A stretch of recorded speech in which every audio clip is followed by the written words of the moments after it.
Hey, how's it going tonight? Well, hope all you guys and gals had an amazing day out there. I did the best I could, you know what I'm saying?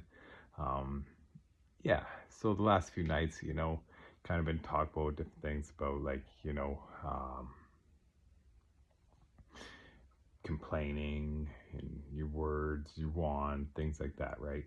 Well, the basis of where all that comes down to is like all those things create your self identity, who you believe you are, because it boils down to, a lot of people, you speak about your beliefs because that's kind of what your main thing is, where everything comes from. It all kind of filters through like your subconscious, so to say, because you have like your spiritual plane, your mental plane, then you have this 3D matrix physical plane, right, where everything, it's the last place for whatever you manifest, so to say, comes into fruition, because it doesn't matter like if you're consciously manifesting or unconsciously manifesting, you're always manifesting your reality around you, right?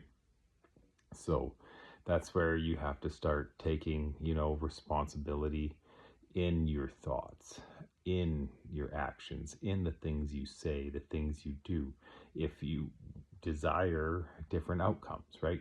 And so a lot of that starts by changing your identity of who you believe yourself to be.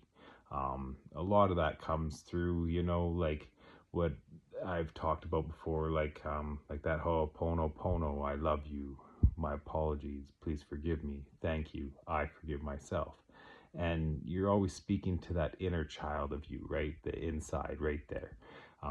That part from, like, they say it's like 0 to 7 is where you're in, I believe, like theta, and you're like a sponge and you absorb everything.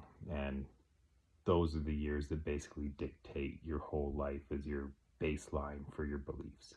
Um, so by going back into some of those things, whenever you get like triggered by some outcome that doesn't work out that way, you can go back into that and envision yourself like you're in your deepest heart center, so to say, um, in your inner child, and kind of like reparent it with love.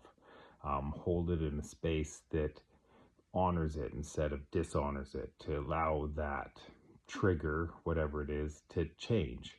And and so with that whole Ho'oponopono, that's what that kind of does. It's, you're always saying those things to yourself. It's not necessarily saying it to people outside of you, it's saying it to your inner being.